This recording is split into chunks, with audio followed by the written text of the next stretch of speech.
Recording. All right. Back here with the Tannhauser Gate. Yes. It might have been our first hangout. We went to go see Blade Runner. Yeah. So this has to do with the Tannhauser Gate. If that needs any explanation, I don't know. But It does. Well, I think anybody who would even bother to click on or listen to this would be familiar with the famous Rutger Hauer speech, which apparently he improvised. Unbelievable. Yeah. And the famous part is when he says, I've seen things you people wouldn't believe. Attack ships on fire off the shoulder of Orion. I watched sea beams glitter in the dark near the Tannhauser Gate.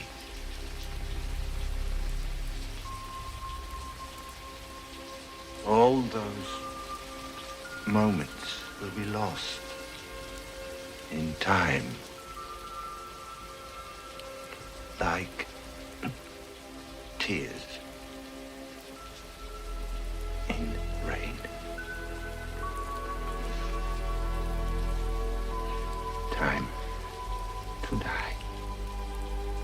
And I think that the money right there is in sea beams glitter in the dark at the Tannhauser Gate, because it conjures an entire world. nobody knows what the Tannhauser Gate is. Right, deliberately so. But whatever it is, and I mean, you can go down a rabbit hole trying to figure out where the word Tannhauser even came from, why it would have occurred to Rutger Hauer, but it just evokes an entire other world and other thing because of its specificity, you know? And so that thought has always lingered in my mind, and Candy, my wife, wanted a Blade Runner inspired soundtrack, so that was this Which it episode is. of Midnight Radio. Well done on this one. Thank you. Yeah. I made the T-shirt. It seemed like a shame not to wear it for this. Well, it's the episode. same image as the you know, on your page. What is the image that you use there? We used to live in New Orleans, but you drive along the coast in the south, and you just realize this is like the guts of America, because it's where all the energy fields are. And so driving along that at night between, from New Orleans to Port Arthur, Texas, and you just see these oil, these refineries, these platforms out in the Gulf, and just flames shooting up at night and so on. So it feels very Blade If the Runner to Tannhauser me. Gate were anything, it would be that, I would think. I feel like, just a sort of fiery industry. Yeah. Yeah. Only things that androids could perform, because that was one of the main things, is that they're sort of altered so that they can do, all this work.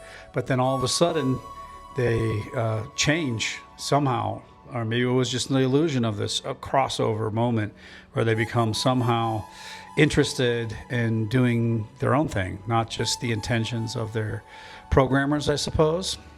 And I think the reason they become interested is because they're suddenly aware of their expiration date. Nice. So I just want Being to towards emphasize, death, I think Blade Runner is the ultimate religious film. I would not dispute Because you that. have them trying to find their maker to ask, why did you make me and why do I have to die? Yeah. So very Mary Shelley Frankenstein there, kind of like the question, why was I brought into being? The question that all human beings ask, and in some ways makes us human in some essential way that we don't take for granted, just being, and we don't just flow with the world and our programming and whatever, that we actually experience this sort of brokenness that some people think consciousness is. So that all of a sudden, there's this awareness of, that we are in a particular place in a particular time, and that there's why should that be, and why should we be who we are, where we are, and all that kind of stuff. And so in the book Do Androids Dream Electric Sheep by Philip K. Dick, there's a big thing that's also in the movie, the something Voigt test. All of a sudden I'm forgetting what it is. The Kampf Voigt test. The Kampf Voigt test, yeah. You see a tortoise on its back in the sun. Right. What do you do? It's basically trying to... You're not helping. Yeah, exactly. It's basically trying to figure out, is this thing, have some kind of conscious awareness? But it crosses over also into this concept of, emotions. Like, does it care?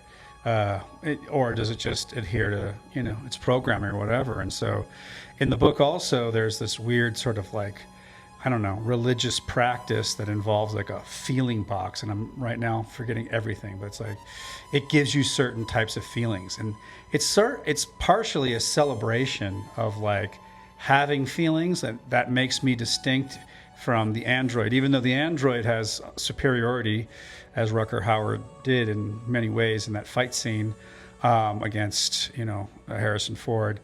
He obviously is superior in so many ways, but there's this thing that maybe doesn't make human beings superior, but it's a kind of superiority, and that's the fact that they feel. And so let's get into the feel of this mix and the feel that you were going for. And what is that?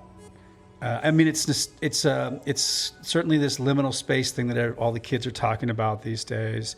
That, for me, when I first saw it in the 80s, I was still pretty young, maybe 12 years old, on VHS, and just looking at that LA, I guess.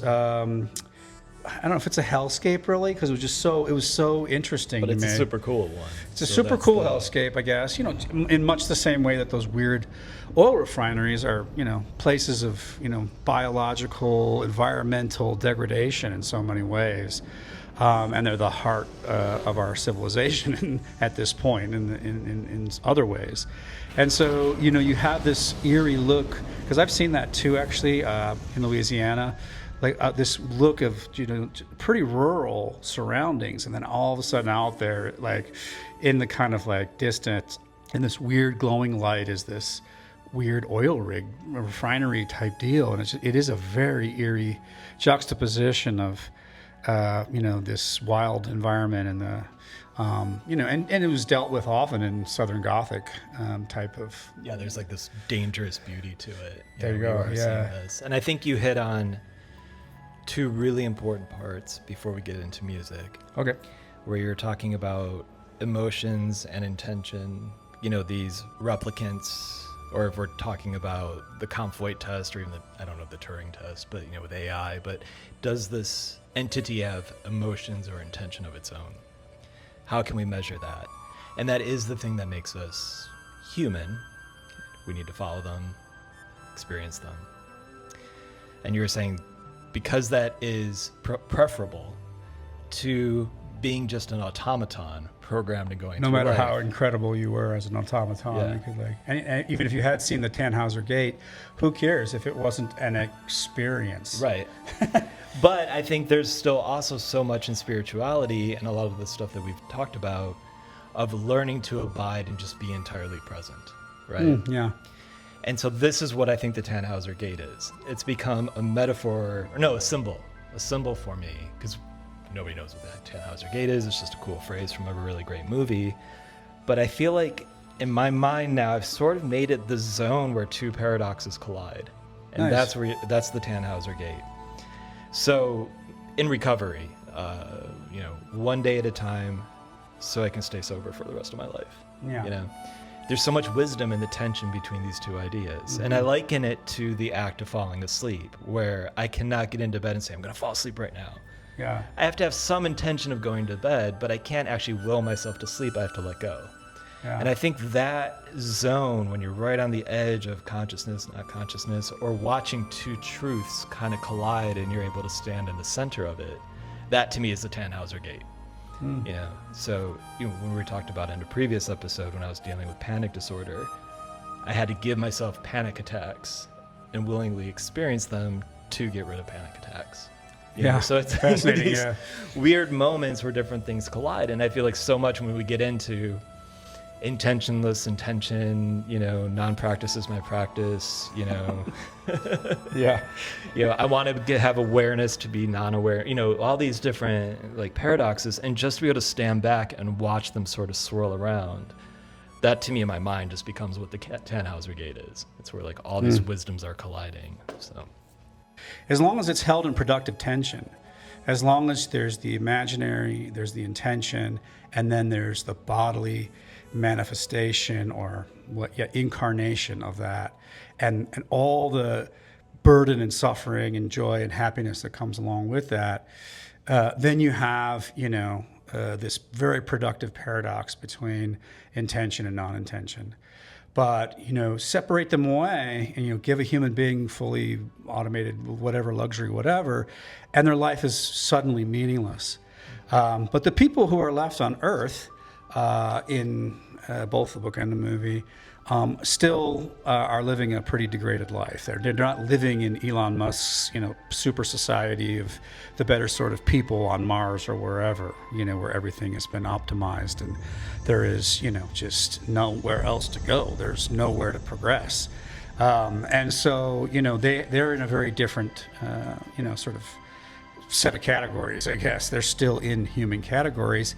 And it allows you to have this sort of like competition between the super android versus the human. And now the super android has been broken by consciousness and by having its own intention. So let's get into the mood. How does this feel? How does this sort of a thing feel? So I love looking at Blade Runner still. I love the way it looks. I love reading the book. As a matter of fact, I'm rereading Do Androids Dream Electric Sheep right now. So it's, why do I love this, James? Why did you try to sort of like go for that sort of mood, that place? Why do you want to be there at the Tannhauser Gate? So yeah, I like that idea of shortening it to the Tannhauser Gate as a zone of productive paradoxes. Nice. That's a good way to put it. Sonically, there's no getting away from Vangelis. I mean, that is sort of the godhead of a certain type of futuristic cyberpunk machines being emotional sound, right? Nice. You have these like extended plaintive synthesizers. Yeah. You have that old-timey song, One More Kiss, Dear. One more kiss, dear. One more sigh. Oh, Material for like The Caretaker or Hauntology and so on. So you have this sort of sense of nostalgic drift throughout the soundtrack, but for the most part, it's made with very futuristic machines. Yeah. I like in the opening, he uses a very bright, sort of like futuristic synth sound. And then there's a moment pretty quickly I'm trying to remember exactly what happened. It's a few minutes in, where all of a sudden you hear the whole thing go, like that. It's kind of an enjoyable sort of drop. Yeah, but like on a there's roller sense of coaster, but it's a vertigo. drop. Yeah. So for the songs that I picked for this, it was just trying to capture that energy without actually clearly. using I think you did it. Vangelis soundtrack. This is Candy's favorite song, which is Chernobyl by Blank Mass, which is an iteration of one of my all-time favorite electronic projects with one of the stupidest names, Fuck Buttons.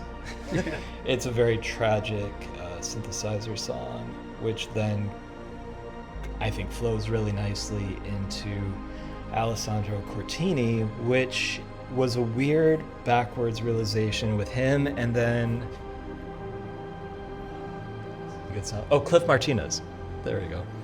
So realizing that Alessandro Cortini, I did not know that he was the keyboardist for Nine Inch Nails, and then at night in hotel rooms he would just make these absolutely epic minimalist synth soundtracks, basically. I didn't know that either. Yeah, that are all like, I can't remember all the names because they're all in Italian, and a lot of the times they'll have like these sort of weird Italian vocals and soundscapes on top of them, but for the most part it's very, very emotional, like what you might make in your hotel room when you're exhausted or jet lagged kind of music. So I think that fit really well. The reason I just say about the surprise was like I had no idea he was part of Nine Inch Nails, in the same way that I was shocked when I discovered that Cliff Martinez was from one of the world's worst bands. So, well, I love his soundtracks, right? Yeah. I'm like, shit, you were in the Red Hot Chili Peppers. Well, yeah, we had to get a Red Hot Chili Peppers put down in this. Maybe we didn't. M83 kind of fits the same complicated relationship where the first two albums from M83, especially Before the Dawn Heals Us, are just masterpieces. I mean, they are landmarks for me. And then he went all poppy and weird and cartoonish. Man, just the artwork, the concept of them all, and especially the song Don't Save Us from the Flames. I mean, it's just a piece of brain in my hair, the wheels are melting.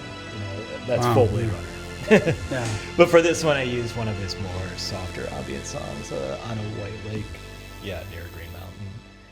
And then the next song is really interesting to me. I don't know much about this guy. It's Christopher Lowe, metal Blade Runner-ish title. It's called Front Row Gallows View.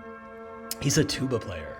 Oh. And it sounds just like a synth, but the way that he stretches out this very mournful tuba, it has this pitch that to me sounds very much like the sort of end of days. Like it sounds very futuristic, like Lights in the Sky or something. The big brass can really actually do that, but it especially doesn't sound super brassy, you know. Like yeah, there's a certain filter what in synth sound that is kind of like in that lower metallic register, but isn't quite. Yeah, it does sound metallic. It's just something where I wouldn't think it was a tuba, but then once you told me, I'm like, oh, I think I can kind of hear it. But whatever he's done is very magical to it.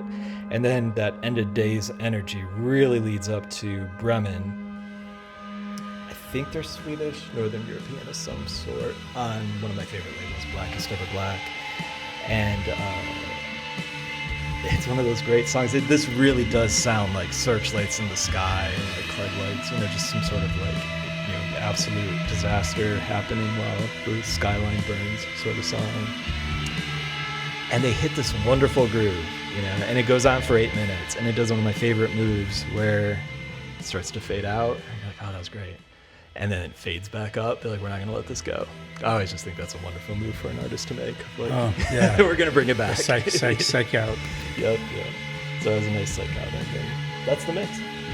Yeah, and very enjoyable to listen to. I mean, in this weird sense of enjoyable, where it's like the combination of nostalgia plus, you know, the Lost Horizons thing that we're always interested in. Always have to mention hauntology, Mark Fisher, and just the way in which, you know, the futures that we imagined at that time, we can sort of imagining differently than things turn out. And that's, you know, can be a positive thing in the fact that we really don't have control over the future as we think we do. Or it can be sort of especially we don't have control in some ways, whether we just sort of like collapse or not. You know, we're so interested in continuing on with the human species or whatever, but this might be a project sometimes, especially when we're looking at things sort of falling apart in whatever you want to call it, the hellscape of L.A. that Ridley Scott, you know, or his, you know, famous spaceship in Alien. Like you're kind of seeing like the end of humanity, this sense of our time is done, and you know we haven't lasted. But I think the reason that movie holds up compared to so many other dystopian films is because there's such a sense of humanity alongside the bleakness, right? Yeah. They have great ramen. You know, yeah. There's this street life that feels like super vibrant and polyglot, and you know, like it does feel like there is some sort of culture that we're just getting glimpses of, right? Versus so many other dystopias that everyone's wearing the same outfit, is very airless, you know, there's this very, very familiar architecture. And so here it feels a lot more retrofitted of a future rather than some like, some of the architecture especially looks a little like temples and Mayan temples and stuff like that. I forgot the name of the building in LA that we made a pilgrimage to, but you know that they use for the outside. Right. So there's this playing with time for sure. Yeah. But it's always raining. It's always dark. Supposedly this has to do with, you know, pollution. That's the result of human consumption or whatever. Wait, Blade Runner year? I should remember this. It's past, right?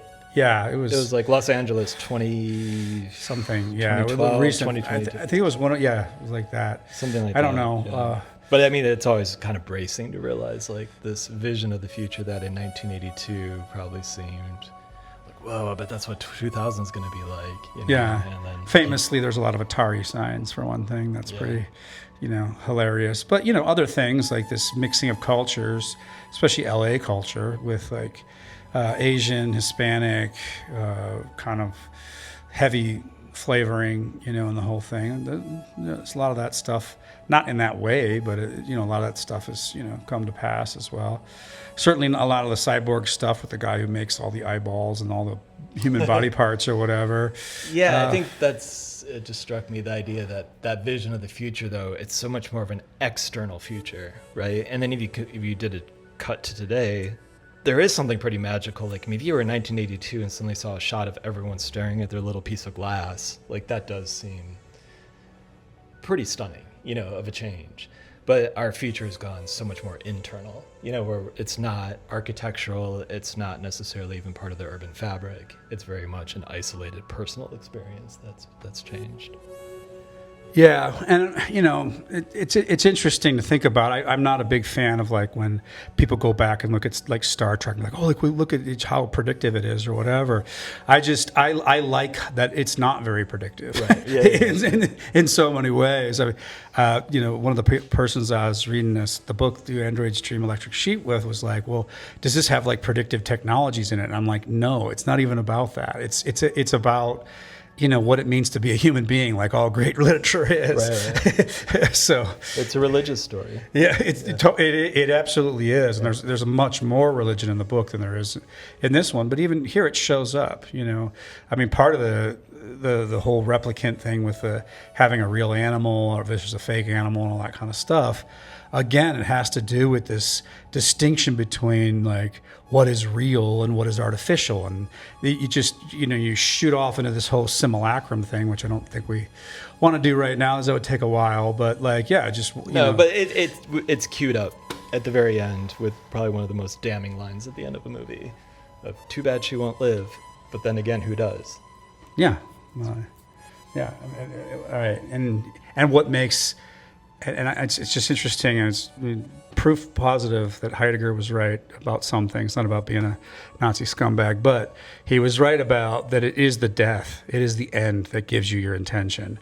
It's the end of intention that gives you a finite intention or whatever. It's that limit. So knowing they're going to die gives push it, because you push against it. Like basically, that's why that's where being's care about itself comes from. Well, I think I've said everything I need to say about the Tannhauser Gate. We don't say hello and goodbye in this podcast.